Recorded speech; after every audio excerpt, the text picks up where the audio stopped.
Cet épisode sera un épisode très intéressant parce qu'aujourd'hui, je vais partager avec toi une seule raison, une seule raison pour laquelle jusqu'aujourd'hui, tu n'as jamais atteint tes objectifs que tu t'es fixés.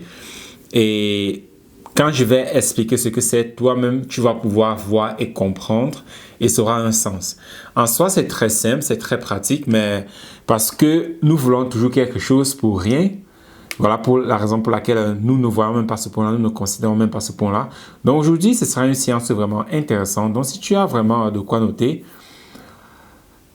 note.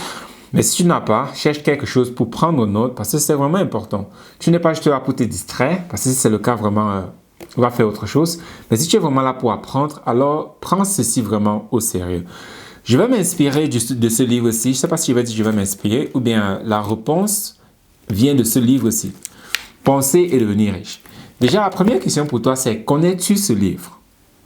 Ça, c'est la première question. Et la deuxième question, c'est as-tu déjà lu ce livre au moins une fois?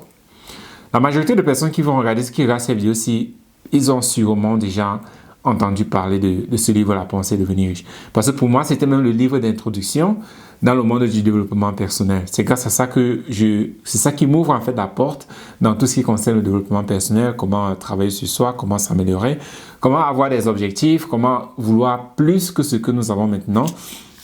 Donc c'est ça qui débanque un peu le statu quo où on te dit va à l'école, aie un diplôme, trouve-toi du travail. Et nous savons tous que cela, c'est un scam, que cela ne marche pas vraiment. Et la pire des choses, c'est beaucoup de personnes savent cela, mais ils continuent d'envoyer leurs enfants là-bas sans toutefois chercher d'autres alternatives. Pourtant, eux-mêmes, ils savent que non, l'école n'est pas bien, l'école n'enseigne pas comment gérer tes finances, l'école n'enseigne pas comment devenir riche. Alors, mais on continue d'envoyer l'école là-bas. Quelque chose que je peux dire ici, déjà, si tu aimerais avoir de l'argent, alors c'est pas à l'école que tu dois aller. Tu peux peut-être dire, ouais, j'adore la médecine, j'adore, c'est pas, la chimie ou bien l'astrologie. Si tu adores ça, alors tu peux aller faire des recherches là-bas. Mais si ton but vraiment dans la vie, c'est de te faire de l'argent, alors l'école, c'est le mauvais endroit en fait pour apprendre cela et pour développer cela. Donc alors, comme je l'ai dit, de ce livre aussi, nous allons voir pourquoi une seule raison, pourquoi est-ce que jusqu'à présent, tous les objectifs que tu t'es fixés, tu n'as pas pu les atteindre. Et c'est quelque chose que...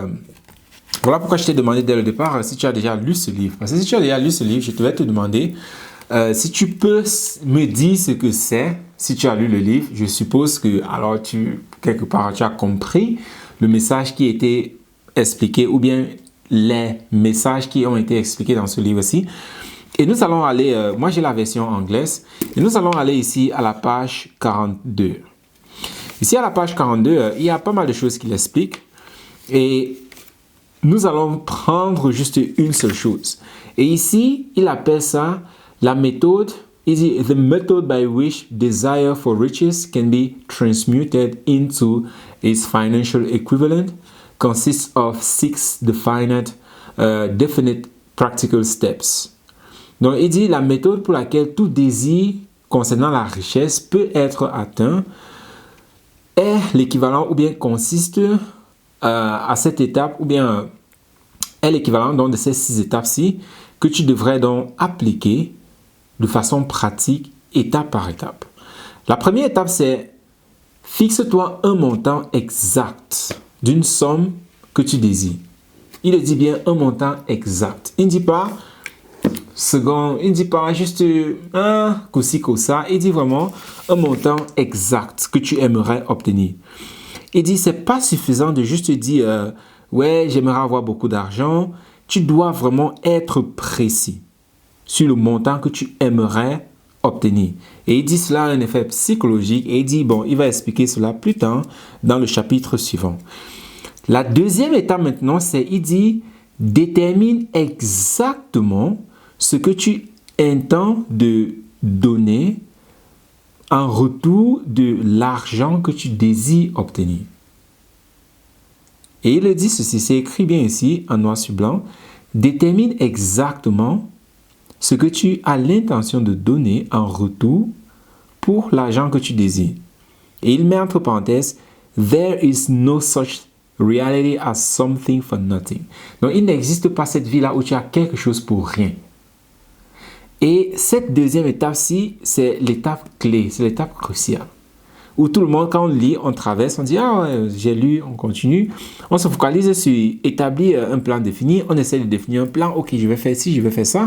L'étape 5, on demande d'écrire ça sur une feuille de papier. L'étape 6, on demande de le lire continuellement, parfois matin, midi, soir, le répéter de façon continue. Mais l'étape 2, en fait, c'est l'étape où tout le monde saute. Je dis bien tout le monde.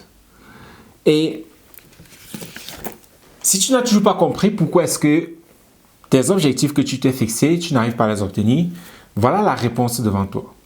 Tu as ce livre-là, tu l'as sûrement déjà lu maintes fois, mais tu n'as toujours pas pu lire cette phase-là parce que ça n'a pas de sens pour plusieurs personnes. Et pour cela, donc, il y a plusieurs raisons pourquoi est-ce que c'est le cas. Nous avons discuté lundi et dimanche de l'imagination. Le fait que notre imagination a été complètement hijackée, il était complètement biaisé. Aujourd'hui, nous passons plus de temps dans notre imagination parce que là-bas, les choses se passent de façon instantanée, que nous évitons la réalité physique. Nous préférons rester dans notre mental, dans notre imagination, pratiquer la masturbation mentale parce que cela est confortable, parce que cela est instantané. Là-bas, tu peux vraiment obtenir tout ce que tu veux en un instant. Mais cependant, cela t'empêche aussi de passer à l'action parce que une fois que tu commences à recevoir cette dopamine-là, d'avoir déjà quelque chose, pourtant tu ne l'as pas dans le monde réel. Et deuxièmement, tu ne comprends pas comment le monde physique fonctionne. Alors, tu n'as plus vraiment l'envie, non seulement l'envie, mais tu ne sais même pas comment t'y prendre dans le monde physique pour obtenir ce que tu veux. Donc voilà pourquoi c'est extrêmement clé, ce point-ci de déterminer exactement ce que tu veux en retour de la somme que tu t'es posée. Et voici alors quelque chose que je vais te laisser, qu'il n'y a pas dans ce livre-ci. Et là, il parle vraiment strictement sur un point financier. Et cela va de même pour tout, que cela soit sur un point relationnel. Si tu veux rechercher, obtenir la femme ou bien l'homme de ta vie, quel prix est-ce que tu es prêt à payer pour obtenir ou bien pour retrouver cette personne? Personne ne pense au prix en fait que tu payes. Il y a toujours un prix que tu payes pour tout ce que tu obtiens. C'est un peu comme, imagine-toi aller dans une boutique et puis tu te dis, j'ai besoin de je veux telle chaussure. Et puis on t'apporte la chaussure. Puis tu dis, on te dit, ok, où est de l'argent? On te dit, c'est pas 100 euros, 200 euros. Et puis tu dis, non, je n'ai pas d'argent. Qu'est-ce qu'on va te dire? On va te regarder comme si tu n'étais pas normal. Parce que pour tout le monde, c'est comme ça en fait que ça se passe. Si tu veux cette paire de chaussures, elle coûte 200 euros, alors tu dois payer le prix de la chaussure avant de l'obtenir. Mais cependant, avec nos objectifs, on pense que c'est différent. On pense que parce qu'on veut, c'est suffisant pour l'obtenir. Mais ça ne va pas comme ça. C'est pareil avec les crypto-monnaies. Si je dis, j'aimerais avoir, je sais pas, 1 million d'euros de Bitcoin, alors, la première des choses, non, inversement, si je dis j'aimerais devenir millionnaire par exemple en crypto-monnaie, en investissant dans le Bitcoin, la première question qu'on me demande toujours c'est ok, quel montant veux-tu investir? C'est toujours la première question. Ah, quel montant veux-tu investir? Combien as-tu investi dans tel projet? Combien as-tu investi dans cette crypto? Parce qu'on sait que tu ne peux pas dire je veux me faire de l'argent dans l'investissement en crypto sans toutefois mettre de l'argent. Et ça va de même pour ton objectif, pour ton rêve. Il y a un prix que tu dois payer. Alors, comme j'ai dit, je vais partager avec toi cette règle-ci que tu peux utiliser pour déterminer alors le prix à payer concernant ton objectif. Prenons un cas simple. Si tu dis, je veux me faire 100 000 euros l'année. D'accord? Si ton objectif c'est 100 000 euros l'année, ok, cette année-ci, je veux me faire un montant de 100 000 euros pour l'année. Alors, en moyenne, tu dois compter entre 20 et 30% d'acompte. 20 à 30%, c'est le prix que tu dois payer pour obtenir ce montant. Ça, c'est sur un point financier. Donc, ça veut dire que si tu as dit, ok, si tu t'es mis objectif, ok, ce que je veux faire, c'est 20 000 euros, alors tu dois compter 20%. C'est combien? 2 000, entre 2 000 à 3 000 que tu dois investir pour pouvoir obtenir ce montant-là. Et si tu te dis, OK, je vais faire 100 000 euros l'année, alors ça veut dire que tu as entre 20 000 et 30 000 euros que tu dois investir. Non, c'est 4 000 à 6 000. 20% de 20 000 euros, c'est 4 000. Donc, c'est 4 000 à 6 000. Si tu veux 100 000, entre 20 000 et 30 euros, ça c'est ce que tu dois, le prix que tu dois payer pour obtenir cela. Ici maintenant, 3 options. Si tu n'as pas cet argent-là, il y a 3 options. Soit tu as cet argent-là et tu investis, soit tu trouves une autre personne et puis cette personne-là investit, ou bien tu essaies de trouver autre moyen pour avoir de l'argent. Mais sache que ce montant, c'est un montant que tu dois devoir investir. Et maintenant, comment l'investir, sur quoi investir? Bon, tout ça, maintenant, il va falloir, ça c'est un autre sujet. Tu dois devoir investir sur toi, tu dois devoir investir sur le projet. Il y a pas mal de choses sur lesquelles tu dois devoir investir. Mais ça, c'est déjà sur un point financier, le montant que tu dois mettre sur la table qui va te permettre d'obtenir cet objectif-là. Et si tu t'es toujours fixé des objectifs, je vais me faire le million, je vais me faire ci, je vais me faire ça, mais tu n'as rien mis sur la table, c'est un peu comme aller dans une boutique, prendre une chaussure et puis dire, parce que tu la veux, qu'on doit te la laisser. Ça ne fonctionne pas comme ça. Il y a toujours un prix à payer. Et ça, c'était sur le point financier. Il y a aussi sur le point énergétique, il y a aussi sur le point mental, il y a aussi sur le point temps. Un financement, un investissement que tu dois devoir mettre, temps, énergie, mental, pour pouvoir obtenir cette chose-là. Il n'existe rien du genre obtenir quelque chose pour rien. Ça n'existe pas. Donc, c'est vraiment quelque chose de très clé. Si tu t'es fixé un objectif, alors pose-toi toujours la question, quel est le prix que je suis en train de payer ou bien que je suis prêt à payer pour obtenir cet objectif? Voilà pourquoi beaucoup de personnes, quand tu fixes ton objectif, ok, j'aimerais avoir une grosse voiture, j'aimerais avoir une grande maison, blablabla. Et quand tu dis, ok, quel est le prix à payer? Ils disent, comment ça, quel prix? Je dois payer quelque chose, parce que je dois l'obtenir. Et nous l'avons très bien détaillé dans une vidéo que nous avons faite concernant l'imagination. Le fait que depuis tout petit, on ne nous a pas expliqué comment la réalité fonctionne, ce qui fait que nous avons toujours majoritairement obtenu des choses en tant qu'enfants sans rien faire. Et nos parents n'ont pas vraiment pris la peine de nous expliquer comment est-ce que le monde physique, comment est-ce que la réalité physique fonctionne. Ce qui fait que quand on voulait quelque chose étant petit, comment est-ce qu'on s'y prenait?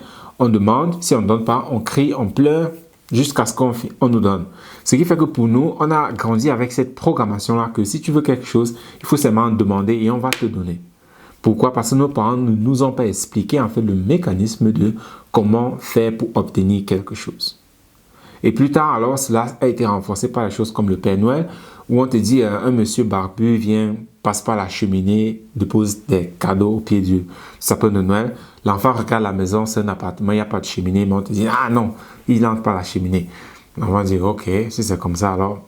Donc, ce qui fait que la compréhension du monde physique, on ne nous l'a pas expliqué. Voilà pourquoi même adulte, on pense que parce que nous voulons quelque chose, que cela va venir vers nous. Et quand ça ne vient pas, on se plaint, on joue la victime, on dit le monde nous déteste, personne ne nous aime, les choses ne marchent pas comme nous voulons. Pourquoi? Parce que nous ne comprenons pas le monde physique.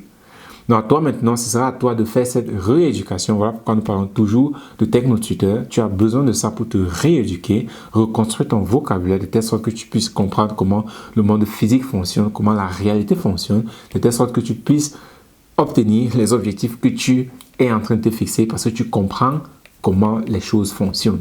Si tu ne comprends pas comment les choses fonctionnent, alors bonjour la catastrophe, bonjour le désordre, et c'est ça que tu es sûrement en train de vivre déjà maintenant. Donc c'est quelque chose vraiment à prendre en considération, de toujours te demander quel est le prix que je suis en train de payer ou bien que je suis prêt à payer pour l'objectif que je me suis fixé. S'il n'y a pas de prix, alors ce n'est qu'un rêve. Et tout rêve reste toujours rêve, ne devient jamais réalité. Pour qu'un rêve devienne réalité, il doit passer de rêve à vraiment un souhait. Et un souhait, vraiment, c'est quelque chose que tu es prêt à payer le prix de cela pour l'obtenir. Si tu n'es pas prêt à payer le prix pour obtenir cette chose-là, alors ce n'est que rêve. Et cela va rester juste ça, un rêve.